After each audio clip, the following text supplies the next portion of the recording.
దేవుని పరిశుద్ధమైన నామమునకు మహిమ కలుగును గాక.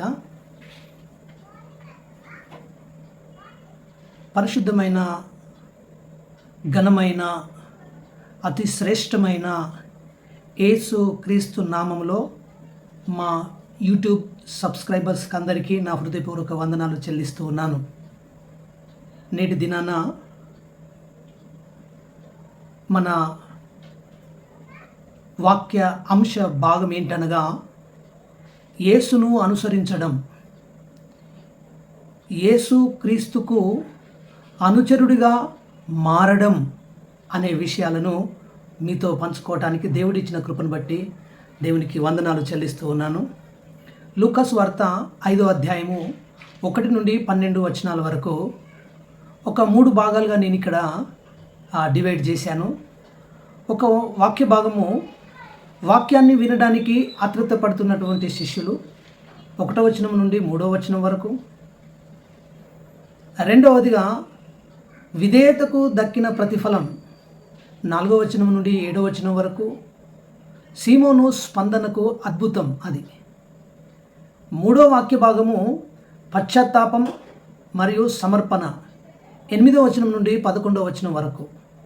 ప్రియులారా, ఈ యొక్క వాక్య భాగాలను మనం జ్ఞాపకం చేసుకొని మనం నెమరు వేస్తే కనుక యేసయ్య మాటకు విధేయత చూపారు. వారు రాత్రంతా పనిచేశారు, చేపలను పట్టే పని సంపూర్ణం కాలేదు, చేపలు పడలేదు. వారు ఉదయకాలమే వారిని యేసయ్య కలుసుకొని వారి వలలో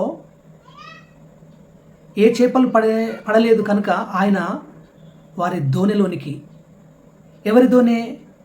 పేతురు, సీమోనుదైన పేతురు దోణిలోనికి వెళ్ళి ఆ గలిలయ సముద్రము, తిబేరియా సముద్రము, గన్నెసరేతు సముద్రము, అక్కడికి వెళ్ళి ఆయన వారితో మాట్లాడుతూ ఈ దోణిను లోతుకు నడిపించండి అని చెప్పాడు. వారేమి రిప్లై ఇచ్చారు అని అంటే, రాత్రంతా శ్రమపడ్డామయ్యా, మాకేది దొరకలేదు, ఆయనను నీ మాట చొప్పున మేము వల వేస్తున్నామనని ఆయన మాటకు వినయము విధేయత కలిగి వారు కుడివైపున వల వేస్తే విస్తారమైన చేపలు పడ్డాయి.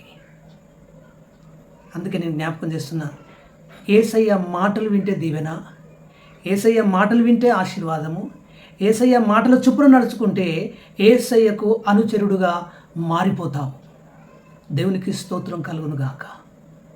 అంటే క్రియలతో కూడినటువంటి విశ్వాసం అక్కడ ప్రదర్శించారు. మాట విన్నారు, అక్కడ క్రియ జరిగింది. యేసయ్య చెప్పిన మాటకు విశ్వాసం ఉంచారు, కుడివైపున వల వేశారు, వారికి గొప్ప ఫలితం వచ్చింది. కనుక ఇక్కడ నేను జ్ఞాపకం చేస్తున్న గన్నెసరేతు సరస్సు అంటే లోకం. ఆ సముద్రము లోకానికి సాదృశ్యంగా ఉంటే, లోకంలో నీవున్నావు, నేనున్నాను, దోణె నీవు నేను. నీ చిన్నదైన దోణిలోకి ఆయనను ఆహ్వానిస్తే ఆ దోణిలో ఆయన ఉంటాడు. వల అంటే నెట్వర్క్.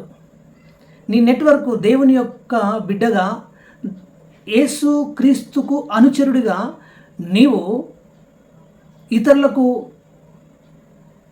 సాక్ష్యం తీసుకుపోయే నెట్వర్క్ ఎట్లా, సువార్తను తీసుకుపోయే నెట్వర్క్ ఎట్లా చేసుకుంటున్నావు? వల అంటే నెట్వర్కే. ఆ సముద్రంలో చేపలు విస్తారంగా పడ్డాయి, చేపలు ఆ సముద్రంలో పడ్డాయి. కానీ నువ్వు ఈ లోకంలో చేపలంటే మనుషులే, మనుషులకు సాదృశ్యంగా ఉన్నాయి ఆ చేపలు. అంత మాత్రమే కాదు, లోతుకు నడిపించమన్నాడు. వాక్యం అనే లోతుకు నేను నడిపించబడాలి. వాక్యం అనే లోతు అని అంటే హెజ్కేలు గ్రంథంలో రాయబడి ఉంది, చీలమండలము లోత, మోకాళ్ళ లోత, మూల లోత, ప్రవాహముగా ఈదుకొని పోయే అటువంటి లోత. దేవుని వాక్యమును యేసయ్య ఈ క్రొత్త నిబంధనలో నీకు నాకు అందుబాటులోకి తీసుకువచ్చినటువంటి దేవుని వాక్యమును నువ్వు గ్రహించడమే కాదు, దాని ప్రకారంగా ఆచరించి జీవిస్తే యేసయ్యకు అనుచరుడిగా నువ్వు మారుతావు. కనుక ప్రియులారా, ఇక్కడ మత్తయి సువార్త 19వ అధ్యాయంలో పేతురు అడుగుతున్నాడు, సమస్తమును విడిచిపెట్టి నిన్ను వెంబడిస్తున్నాం, మాకేం లాభము, మాకేం దొరుకుతుంది అంటే ఆయన చెప్పాడు, సింహాసనం మీద 12 సింహాసనముల మీద ఇశ్రాయేలు గోత్రికులు కూర్చు ఉన్నప్పుడు వారికి మీరు తీర్పు తీరుస్తారు అని చెప్పాడు. అంత మాత్రమే కాదు, ఇక్కడ అపోస్తలుడైన పౌలు కూడా ఫిలిప్పీ పత్రిక 3వ అధ్యాయము 7-8 వచనములు మనం చదువుకుంటే ఇక్కడ అర్థమవుతుంది. సమస్తమును నష్టముగా ఎంచుకొనుచున్నాను అంటాడు, పెంటతో సమానంగా ఎంచుకొనుచున్నాను అని అంటాడు. సమస్తం విడిచిపెట్టి నిన్ను వెంబడిస్తూ ఉన్నాను. ఎందుకు? శ్రేష్టమైన పునరుత్థానం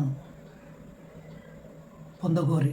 అంటే ప్రియులారా, ఆయన భయపడుతున్నటువంటి శిష్యులకు భయపడవద్దు అని హామీ ఇచ్చి వారిని ధైర్యపరిచాడు.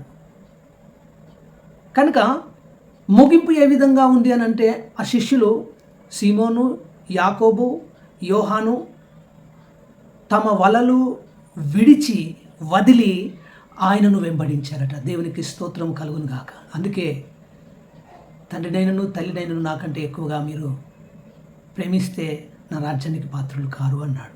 అంటే తల్లిదండ్రులను ప్రేమించవద్దని కాదు, కానీ ఆయనను ఎక్కువగా ప్రేమించే వారంగా ఉంటే యేసుకు అనుచరులుగా మనం మారుతామని ఈ విషయాన్ని మీకు జ్ఞాపకం చేస్తూ ఈ మాటలు ముగిస్తున్న దేవుడి మాటలు దీవించునుగాక.